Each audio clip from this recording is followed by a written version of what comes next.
أعوذ بالله من الشيطان الرجيم. للذين أحسنوا الحسنى وزيادة ولا يرهق وجوههم قتر ولا ذلة أولئك أصحاب الجنة هم فيها خالدون. والذين كسبوا السيئات جزاء سيئة بمثلها وترهقهم ذلة ما لهم من الله من عاصم كأنما أغشيت وجوههم قطعا من الليل مظلما أولئك أصحاب النار هم فيها خالدون. زمن ندعوات نجلك ابنو زمن نمني مكافئ لنمت فيكو تكتي ما كيساهي ما باي كيسان ديمو مجاتوكم محمد جرما كأبيراكي يا حاجي قاسم كانكوتي إسا قبده guyyaa khamiisaa siqee bakka wahii bulee jum'aa osoo namni quban hin qabne masjida wahiitti cabse akka ammaa kana nama waamani beeka akka ammaa kana kota da'waa nu godhan hin jirtu kun amma karaamaami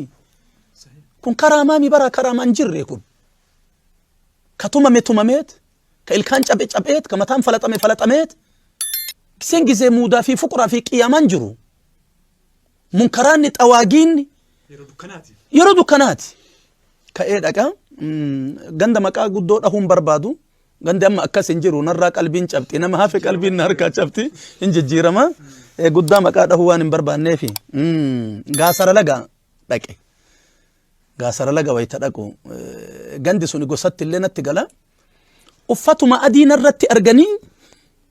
shittoma narratti arganii na jibban gaarri an deemee bu'e girgiddaa kana fakkaata wayta laga dhaqu ibiddan narraa bobaya dayf gammoojjiidha wayta ol ba'u maal ayyaa achirraa fudha wayti man dhaqe jarri duuddee jedhan waa biyyaa jedhani bara jarri duuddee jedhan namni wahii kamataan irra gadi jigu ceekuu irra gadi dacha'u dhufee ayna bira taa'e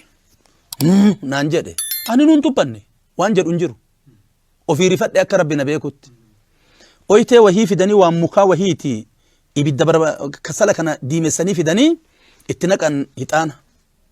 anaa fi isa waliin argisiisu aarri hixaana kana ukkaamse sammuun kiyya nagaya na qaba shahadaa aqarrara osoo na waraanani ammoo nafa kiyya kana seenxiin hin seentu hadoode jismi akkasitti osoo na adhabu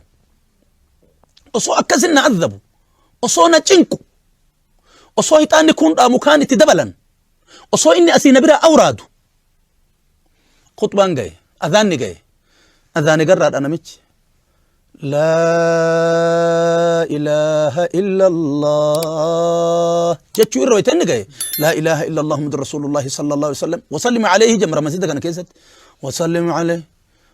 achirraan bahanii kaan seenanii makkoo dhaqanii umariin dhaqanii soof abdulqaadiriin dhaqanii wanni hin jedhamne hin jiru imaamtichi nu salaachisaa nu bira ta'e nu mihraabaa bahee so akkasitti wasallim alayhi jedhu zuuraa kana marsee achitti deebi'a osoo akkana godhan khutbaan gaye khutbaan uu godhe hin salaanne walumaan salaateen illee waan godhu chaansii biraan qabu waan ta'eef hin salaanne wayita salaanne irraa baane ol ka'e amma hin deebine ammallee adhaaba fitnaa hagana gahu kana duyda duubaan ardha osoo ta'e hin godhu imaana yeroo sanittu hin jirre paawiriin duubaanatti jiru mallaqa hagana sii kafalama kanaan jedhu hin jiru من دانت الله الراتي من دان ربي بيتشار راي أكا غافا برين قدي دود دابتي واني مرت إذا يتبول درقون كفلمو دعاة إسلاماتي كليس ربي كين الراي نمن نورة وكتشم ربي تين دابتي ورانو دراتي كاكا شيخ حسين كسو رحمة الله عليه جنة في ربي ساها كنو كأمري بكا جاه كل ما تمامو شريعة ربي تيمي توني كون أصوجر ما تمامو دار آخرة جرام على كل يالول كي تي نانجد وانجفتن سه geessa jedheeni tay naanjed wangeffatan seheta geessa jedheeni itti deebi'anii geessan wayta afaan keessatti